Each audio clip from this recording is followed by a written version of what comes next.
aconteceu no caso Bel. Em vez de eu pensar, analisar, identificar e depois me posicionar, não, eu só vou atacar, porque é mais fácil. E o que eu vejo isso? Eu acho que isso é um reflexo, Vilela, da situação atual mundial, onde você tem que aceitar tudo, mas você não pode emitir opinião. Parece que emitir opinião é pecado. Parece que emitir uma opinião, o posicionar virou pecado. Virou uma coisa abominal. Abominável. Abominável. Abdominal. Eu falei que às vezes as palavras vêm aqui. Eu acho que eu tenho, sabe o quê? Como é que chama quando é... TDA. Eu acho que eu chama?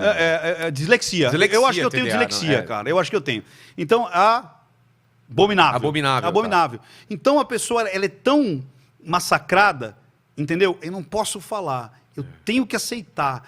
Eu não posso ter opinião, eu não tenho lugar de fala, aí eu não posso... Aí, de repente, quando ela vê alguém fazendo alguma coisa de errada, ou tendo coragem de ser diferente, vem os monstros, vem o poltergeist e vomita. Sabe aquele lance de tipo assim, prego que fica pra fora, toma martelado? O cancelamento é isso, cara.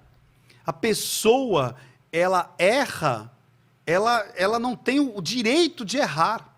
E se pede desculpa, só tá pedindo desculpa porque tá perdendo cliente, tá perdendo dinheiro, tá perdendo patrocínio. Você não tem pra onde ir. Não tem pra onde ir. Você não pede... Porque é arrogante. É arrogante e tudo mais. Se pede, é porque pediu. Então eu acho que a pessoa tá tão massacrada, mas tão massacrada, e ela não pode errar, ela não pode escorregar, ela não pode dizer que gosta disso ou não gosta daquilo, que quando ela vê alguém, ela joga toda a ira, toda a sombra dela naquele acontecimento. E é isso que está acontecendo. Mas no meu canal, é como eu disse, a gente identifica, a gente entende e a gente se posiciona. Porque se você não se posicionar, que trabalho é esse que você está fazendo? Você está falando isso porque tem outros canais que não se posicionam? Tem muitos canais, mas é tipo assim, virou um senso comum. As pessoas têm medo de falar, têm medo. De processo? O lugar de fala. Por exemplo, eu entrei nisso num dos vídeos. Então, meus vídeos, olha que loucura. Eu pego um BBB e venho todo com um psicomportamental da psicanálise explicando aquilo ali. Cara, local de fala é a coisa mais louca que inventaram para tirar uma das coisas mais legais que muitos poucos animais têm, que é a compaixão. É a empatia. Ou seja, quer dizer então que um negro só pode falar de negro, uma mulher só pode falar de mulher, um gay só pode falar de gay. Não, é um ser humano falando de outro. Eu tenho compaixão suficiente, eu tenho empatia suficiente para entender a dor do outro. O ser humano tem essa capacidade. Estão querendo tirar essa capacidade. E outra, e militar ainda. Ou seja, você não pode ter uma opinião se você participar de um grupo e for fora da cartilha. Que é o que está acontecendo no BBB. Olha, você é gay. Então você tem que ser gay. Para ser gay legal é assim, ó. Assim, você tem que votar nesse, você tem que ser assim, você tem que ter esse tipo de ideologia e você tem que gostar desse tipo de música. Senão, você é negro e mulher. Então você tem que ser isso, senão você não é negro e mulher. Mudou. Então, o lugar de fala é a segregação da inteligência, cara. Total. Então, as pessoas não podem deixar que a sua inteligência seja segregada. O que é isso? Somos seres humanos. Eu tenho que entender a dor do outro, independente se ele é negro, se ele é branco, se ele é hétero, se ele é homossexual, se ele é cis, se ele é trans. Eu tenho que entender aquela falha, aquele julgamento, aquele erro, ou justamente o que está faltando para aquela pessoa. E aí você vem e puxa, você vem e ajuda, independente de quem ela seja. E isso a gente apresenta muito lá. Por isso que aparecem esses comentários aí. Mas, eu fico feliz com isso. Mas ainda em cima do BBB, quando um negro fala em segregação, em separar os negros dos brancos, isso significa o quê? Que leitura que você faz disso? É exatamente isso, tipo, cara. Vamos fechar a gente aqui contra... nós contra ele. Mais uma vez, é segregar o ser humano. Você está julgando pela característica e não pela ética, moral e caráter. Você está pré-julgando. Ou dando um salvo-conduto. Então é tipo assim, peraí. Então se existem negros, héteros, brancos, cis, trans e homossexuais legais? Sim. Mas também existem negros, héteros, brancos, gays, cis e trans, filha da puta. Então, não são as características que me dão um salvo-conduto para ser legal, ou não são as características que me dão um julgamento, mas sim a moral, a ética e o caráter. Então, as pessoas, elas piraram o cabeção. Elas estão julgando ou dando salvo-conduto por características, cara, e não pela ética, moral e caráter. Mas alguém ganha com isso.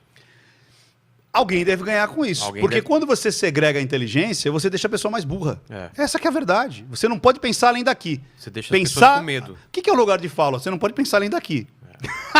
É loucura isso, cara.